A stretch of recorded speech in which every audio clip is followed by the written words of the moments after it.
Yes. Okay. Now, can you get together with your group members? So, segue muna tayo sa single index model.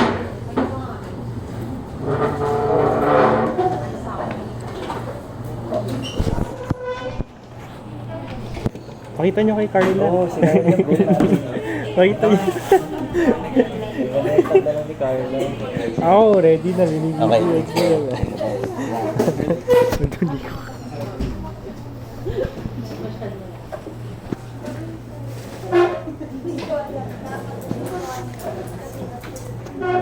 Bilang.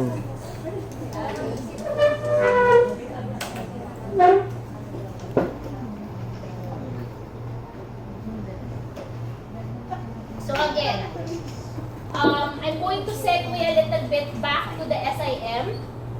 Then I'll go to the CAP-M. Then I'll give you the guidelines for your project. Okay? So let's start with the single index model. We're going to use first this handout that I gave you. Everyone has it? Does everyone have? Does everyone have a copy? Alright. But before I begin, would you check your data? Okay, nandun ka sa, have you seen the file? Okay, file, home, insert, page layout. Okay, doon ka sa data. Dito. Nakita nyo? Now, could you check that under your solver, assume by now may solver ka na, no? Okay? Paano ka nakagawa ng project number 1? Okay? Grabe ka naman, hanggang kailan ba ang magiging friend ng friend mo? Okay, so, may solver ka na dyan, utak na loob. Okay, sa ilalim ba, meron ba kayo nakikitang data analysis?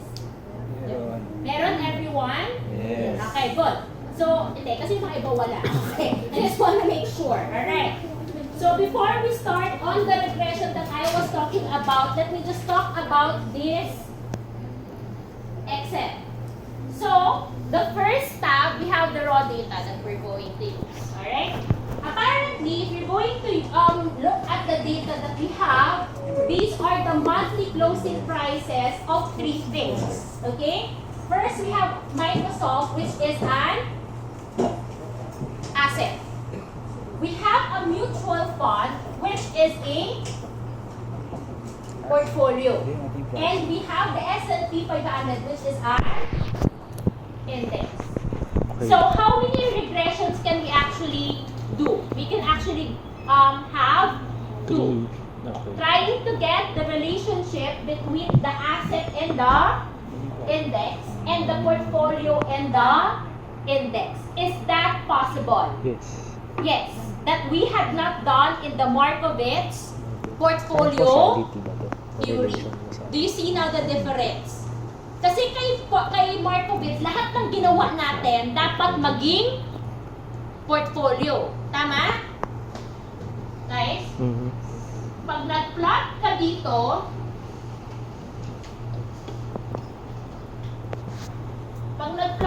lahat ng pinaplot mo ay dapat maging portfolio. If it's a stock, it's just a stock. Tama? Ngayon, ano ang difference natin? Sa CAP-M, once you have this SMN eventually, you can actually have what? Both asset and portfolio. Clear? Yun yung one of the main difference. Pwedeng asset, pwedeng portfolio. Do you see now how come I have Microsoft and mutual fund here? Okay. So, ginawa ko na sa inyo, okay? So, what I have is what? I've already given the risk-free rate. What else? What are some other things that I have? Oh, I computed the returns now. These are the monthly return. Tama ba? Those are the data. Then I computed the returns for you. Then what are these? These are the excess market returns, excess asset returns, as excess portfolio returns. Clear ang raw data. Yes. Next, the second tab is the regression result between what? Microsoft and the index. The third tab is the regression result for what? Mutual fund and index.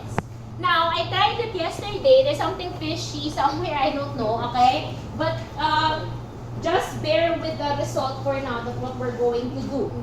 So, we'll try to recreate tab number 2, which I tried may konting difference, but it does not matter, alright? Could you now click data analysis? So, sa data analysis, what are some other stuff that you can do? Marami kang pwedeng gawin. Pwede kang mag-ANOVA. Pwede kang mag-descriptive statistics. So, actually, there's no need to do data. Okay? If you want to make yabang, sige, go right ahead, you can do data. But, if you want to look smart without being mayabang, you can do Excel. Okay? You always have that option, okay? Of course, you don't want to look mayabang kasi, you know, how people talk nowadays. Anyway, Python. regression. Nasa ilalim po, letter R. Click OK. Did it show something like this? Yes. Okay na? Okay. So, what are you going to input on your letter Y? Let's do Microsoft first. So, sino si Y? Base sa SIM natin. Guys.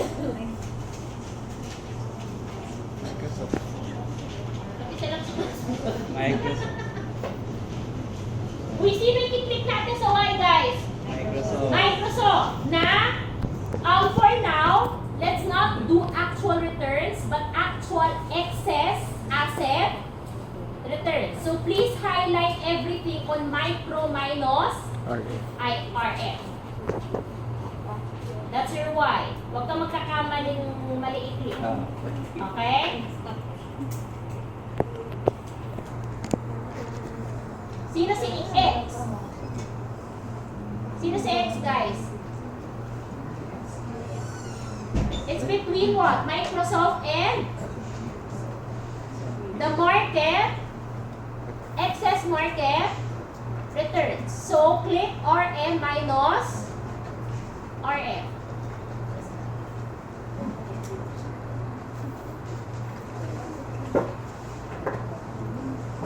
Okay, then click the label, maybe confidence interval, confidence level, click residuals, very important, and standardized residual.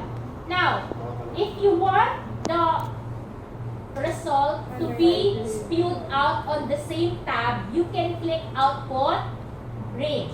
But for me, I just want it to be entirely on a different worksheet. So I just said new worksheet. Did you click that? Okay. After clicking new worksheet, click OK. Did it spew out a new worksheet? Yes. Do you have the same result that I did? Okay, wait. Don't worry. I'll magnify. Something like this. Okay. Let me just put a disclaimer. There's a slight difference between your output with the one that I have on hand. Because first of all, if I'm not mistaken, the observations are different. 57 and 58. But what's important are the following. Are the following results. Okay? These are the following results that we're interested at. Look now on your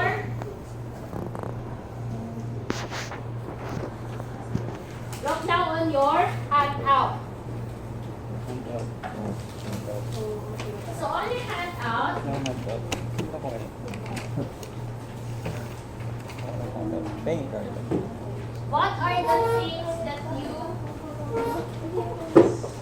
what are the things that you're interested at? Hindi lahat gagamitin. Okay? So, ito ang interesado tayo. Anong tayo. Let's go to the Microsoft tab na lang. R Kasi it's the squared. one written on the ganyan. Hindi, yung pinaka-importante. Coefficient. R squared. Talaga, R-squared yung unang titignan mo. Eh ano nga ang point na ginawa mo P-value. tong regression na to? P-value. Coefficient. Okay. I'll just give you a heads up Tignan pala. mo si Bibi. At least for the project, P-value. guys, at least for the project, ha? Wala kang pake muna sa P-value, okay? Guys, alam ko importante ang P-value. But that's not the focus of this subject. Do you understand it? Yeah. Kasi hindi Correlation. ko sinasabi dun eh, okay? Ano ba to? Again, hindi ko sinasabi hindi siya importante. Importante siya, okay? Pero I just want to focus on the important things. Kasi before, pag nag-run ka, wala kang pake, okay? Ngayon dapat may pake ka na kasi ibig sabihin pera yun. Meron kang expected returns, okay? So, kung ikaw mag-run ng regression, yung unang tingin mo, saan dapat nakafocus? Kung SIM ang pinag-uusapan. SIM to eh.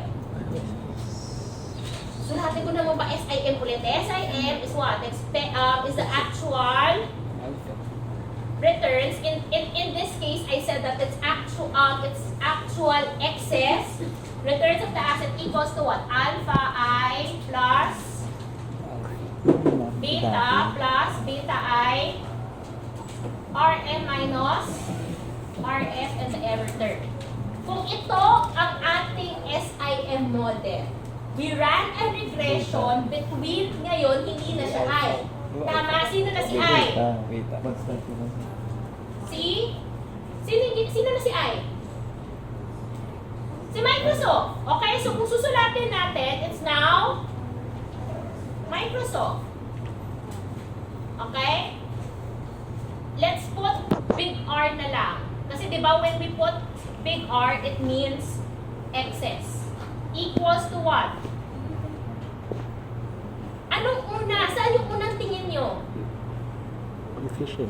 Lahat. 1 point. Again, what's a regression? A regression is trying to determine a relationship between X and Y. How would you determine that relationship? Where would you see the relationship? Coefficient. Being quantified through what? Saan yung unang tingin? Coefficient. Coefficient. Sa coefficient. Yan ang dapat unang tignan nyo, the coefficient. Right? So, if we're going, in the project, anong makikita ko sa Excel? Ito. Anong makikita ko sa Word? Ito. Hindi ka pwedeng copy-paste yan. Ha? Okay? So, can we now get the information? Yeah. Right? Who is now alpha? Alpha is the intercept or the constant. Based on our regression, what's that number? Saan siya dito? 0.022. Okay, plus. Ano pang unang makikita natin? Since dalawa lang naman ang variable natin, isang x, isang y, okay? May number kanina dito, di ba? On the one that you spewed out. But of course, you know that's going to be the coefficient of the x variable. What is our x variable again kanina? Dito kanina. It's the market excess Premium. market Premium. returns. So, what is another number that we can put in? 1.291. 1.291 Rm minus Rf. Plus, of course, the error term. Now, let's analyze. We're not finished yet. What is the kwento of this result? That there is what? That there is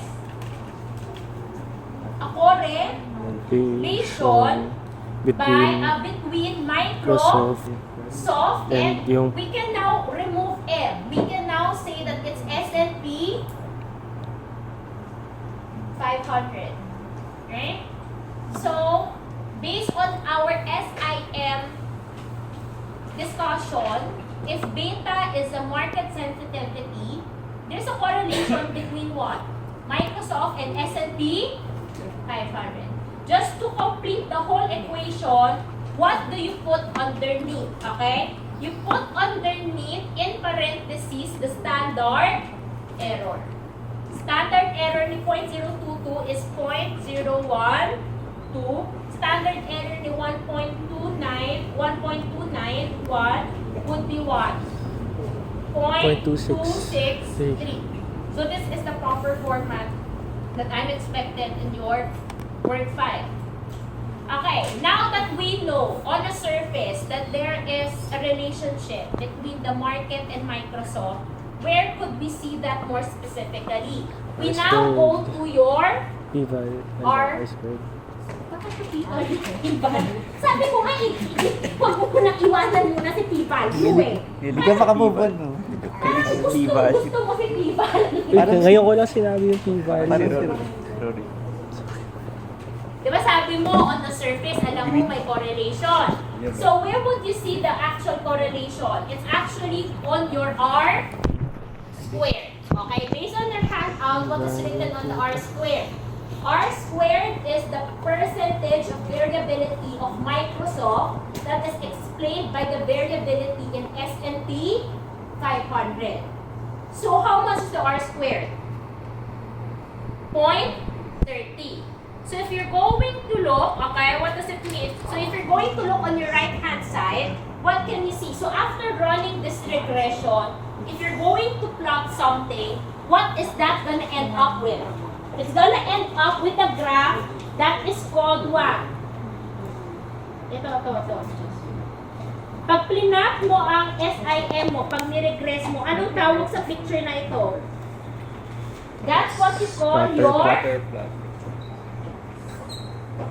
security characteristic line. What is the security characteristic line? On the x-axis, you have the market returns. On your y-axis, you have the asset returns.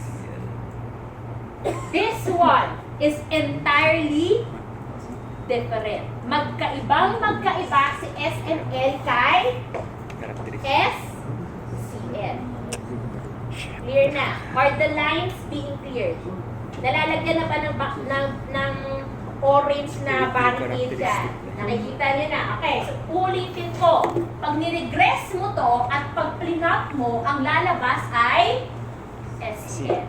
And what can you find in your SCL? You can actually look how dispersed or how close it is on the SCL line. And that's gonna be based on your R squared. So if more things are being explained by the market, how do you expect the scatter to be? Closer. Ano yun? Tama ka, ano yun? Bumapayat siya. It's going to be less scattered, the higher it is. Pero since sa atin, it's 0.30, ano nangyari? Maba siya. Sabog-sabog siya. Okay? Kasi 0.30 lang. So, can we just read the box on, what they call this, sa baba? So, the box underneath the graph tells us that the R squared of the regression is 0.30. This is illustrated by the wide scatter about the regression line. So, what does it mean? 1 minus R squared, which is 0.70, means that 70% of the Microsoft return is not explained by the market, and that is what we call your diversifiable risk. Now, what is now left? Kung meron ka na-identify mo na si diversifiable, anong hindi na lang natin na-identify? Si non-diversifiable. So, who's that? That's actually the standard error of the regression. Okay, standard error of the error term is going to be 0.08. Sino si 0.08? You'd find that in the standard error of the regression. Right about here.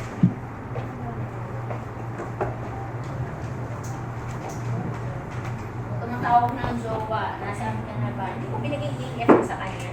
Okay? Okay, guys. Okay. Clear? So, sino to? Si 0.08. Siya ang, okay, from the word standard, this is just sigma. Sigma of the error term. So, if you want the variance, you just square 0.08. Okay, so if you're going to square the standard error, that's the variance of the of the error term. Okay, so this is the percentage. Okay, so that's the variance of the error term specific. Alright. Percentage lang ng diversifiable. Any questions so far? No questions? Okay. Now that we're finished with the SIM and you can now visualize what we're doing, can we now go to the additional lecture? We're not finished yet.